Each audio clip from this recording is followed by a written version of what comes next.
시청자 여러분 안녕하십니까? VOA 뉴스투데이 시작합니다. 선박 간 환적 등 북한의 불법 해상 활동을 감시하기 위한 다국적군의 활동이 지난해부터 다시 활발해지고 있는 것으로 나타났습니다. 이달 초 관련 작전에 참여한 영국은 의심 선박을 확인하고 절차에 따라 보고했다고 밝혔는데 효과적인 제재 감시를 위해 경계와 감시를 넘어 적극적인 개입이 필요하다는 지적도 나옵니다. 첫 소식 박형주 기자가 취재했습니다. 신종 코로나 바이러스 대유행이 본격화됐던 2020년 주춤했던 다국적군의 대북 제재 해상 감시 활동이 다시 활발해지고 있습니다. 관련 현황을 집계한 일본 외무성 자료에 따르면 서방 국가들이 한반도 주변에서 제재 감시 작전에 참여한 것이 2020년에는 5차례에 불과했지만 지난해부터 최근까지 15차례로 3배 이상 늘었습니다. 또 이달 말부터 다음 달 말까지 호주 항공정찰기가 일본 가데나 공군기지에 머무르며 감시 활동에 참여한다고 일본 외무성이 24일 밝혔습니다. 앞서 이달 초에는 영국 해군 해상 초계함 HMS 타마르가 한반도 주변 해상에서 대북 제재 감시 활동을 벌였는데 영국 해군 측은 과거 선박 간 환적을 통한 유류 석탄 이전을 수행한 것으로 목격된 관심 선박을 확인하고 절차에 따라 해당 선박의 위치를 파악해 보고했다고 23일 VOA에 밝혔습니다.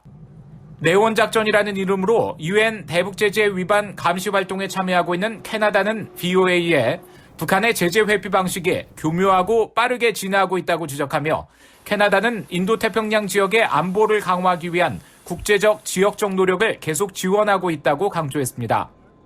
지난해 바이에른 호위함을 파견해 처음으로 대북 제재 감시 대열에 합류한 독일은 국제 파트너들과 함께 이 지역에서 항로의 자유와 국제법 준수를 지지한다는 결의를 보여줄 수 있었다고 평가했습니다. 이처럼 다국적군이 동참하는 제재 감시 활동은 대북 제재 집행과 준수에 중요한 역할을 한다는 평가를 받고 있습니다. Monitoring and surveillance goes beyond just spotting and taking pictures of suspicious vessels and/or illicit maritime activity. These joint initiatives also include information and intelligence sharing between participating countries, which is essential to strengthening the enforcement and compliance of sanctions protocols across various jurisdictions vulnerable to exploitation by North Korea.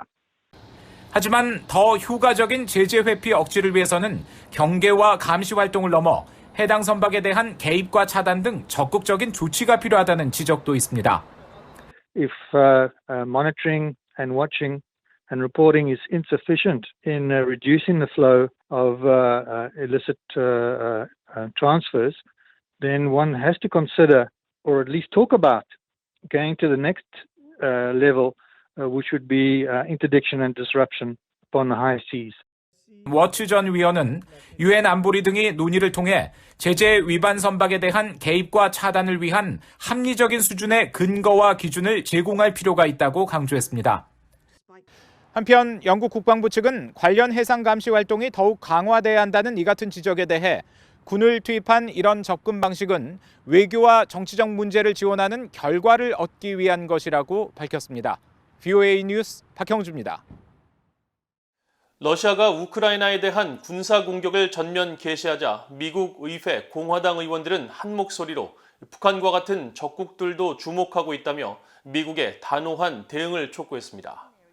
한국계인 공화당의 영김 하원 의원은 24일 트위터를 통해 이번 사태는 중국과 이란, 북한도 지켜보고 있다면서 미국은 우크라이나에 대한 단합과 강력함, 지지에 흔들림이 없어야 한다고 강조했습니다. 공화당의 크리스 스튜어트 하원 의원도 트위터 글을 통해 중국과 이란, 북한은 악의적 의도를 갖고 지켜보고 있다면서 이들 적국은 비난받아 마땅한 러시아의 공격에 미국이 단호히 대응하는 것을 봐야 한다고 밝혔습니다. 또 공화당의 어거스트 플루거 하원 의원도 트위터를 통해 러시아가 우크라이나에서 주권국가를 점령하고 민주주의를 파괴하도록 허용한다면 중국과 이란, 북한은 이를 분명히 주목할 것이라고 강조했습니다.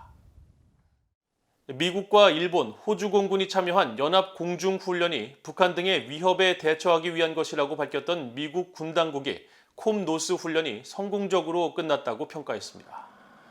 미국 태평양 공군사령부 공보실은 23일 최근 종료된 콤노스 훈련에 대한 평가를 묻는 VOA의 질문에 미국 공군과 동맹국 간의 전투력 강화와 전투원 통합 개선 목표를 계속 달성하고 있다면서 콤노스 훈련은 미국과 일본, 호주 간의 상호 운용성 강화를 위한 전투공군의 대규모 동원과 인도적 지원, 재난 구조 훈련에 초점을 맞췄으며 3국은 이번 훈련에서 어떠한 활동에도 영향을 받지 않았다고 밝혔습니다. 앞서 태평양 공군사령부 공보실은 지난 2일 인도태평양 지역에서 실시한 3국 연합훈련이 북한 억지에 어떤 도움을 주고 있느냐는 VOA의 질문에 특정 국가를 대상으로 하지 않는다면서도 북한 등의 위협에 대처하기 위한 목적이라고 밝혔습니다.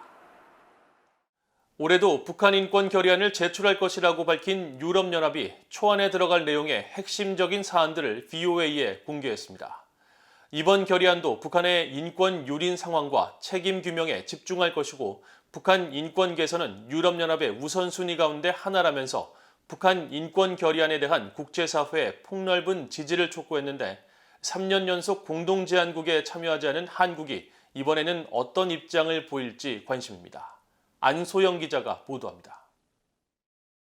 유럽연합 EU가 제49차 유엔 인권이사회에 제출할 북한 인권결의안 초안에 북한의 인권 유린에 대한 책임을 묻는 내용을 강조할 것이라고 밝혔습니다. 유럽연합 대변인은 24일 올해 제출될 북한 인권결의안 초안 내용에 대한 VOA의 질문에 결의안은 신종 코로나 바이러스 전염병 영향을 포함한 심각한 북한 내 인권과 인도주의 상황을 강조하고 책임 규명에 집중할 것이라고 밝혔습니다. 또 유럽연합은 북한 인권결의안을 유엔 인권이사회의 주요 의제로 다루려는 노력을 지속할 것이며 이전처럼 계속 합의 채택을 목표로 하고 있다면서 북한 인권결의안에 대한 더 많은 국가의 지지와 참여를 촉구했습니다. 지난해 북한 인권결의안 초안에는 일본과 프랑스, 독일 등 35개 나라가 공동제안국에 참여했고 이후 추가로 미국 등 25개 나라가 공동제안국에 이름을 올렸습니다. 반면 한국은 지난 2019년부터 한반도 평화정착 노력과 남북관계 특수성 고려 등의 이유로 공동제안국에 참여하지 않고 있습니다. 이와 관련해 전문가들은 북한 인권 상황 개선을 위해서는 한국 정부의 역할이 크다며 인류 보편적 가치인 인권과 정치 외교 사안은 분리해 다뤄야 한다고 강조했습니다. It undermines the unity and impetus of the other countries that come together to stand up for the North Korean people in the face of North Korean government's persecution of them. South Korea must stand more with the North Korean people. 북한 자유연합의 수전 숄티 의장은 한국 대통령은 북한 주민을 자국민처럼 보호해야 할 헌법상 의무가 있다면서 공동제안국 참여를 촉구했습니다. And he has the constitutional obligation because under the South Korean constitution, North Koreans are also citizens of South Korea. And so South Korea should be the most powerful voice in the world about what's happening to the people of North Korea. 한편 유럽연합은 이번 결의안 초안에 오는 8월 임기가 끝나는 토마스 오에아 퀸타나 유엔 북한 인권 특별보고관에 대한 1년 임기 연장도 함께 요청할 것이라고 밝혔습니다.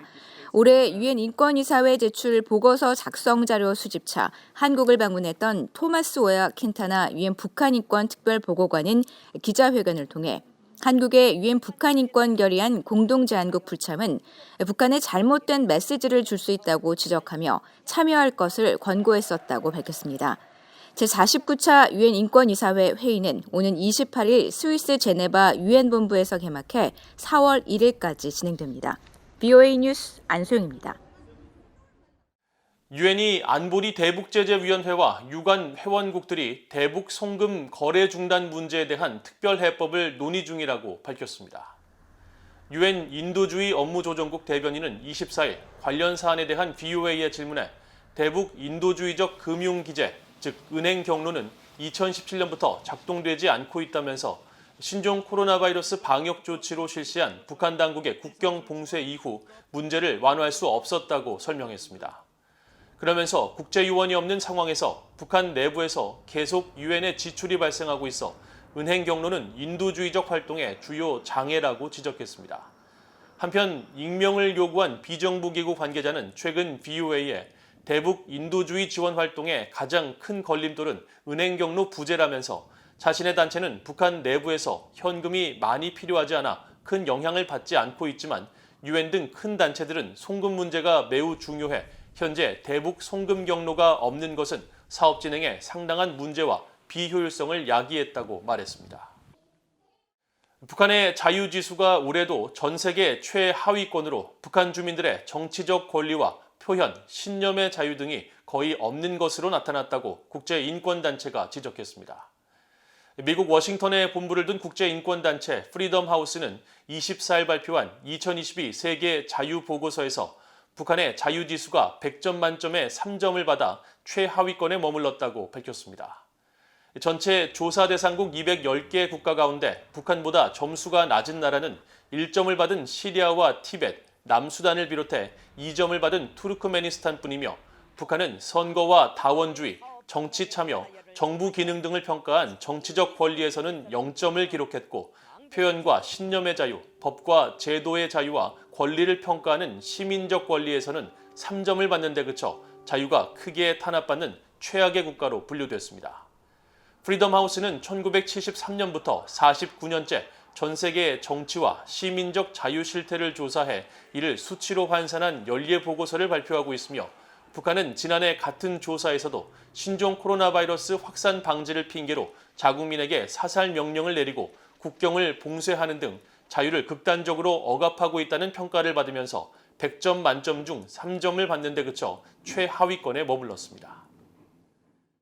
이상으로 VOA 뉴스투데이를 모두 마칩니다. 시청해주신 여러분 고맙습니다.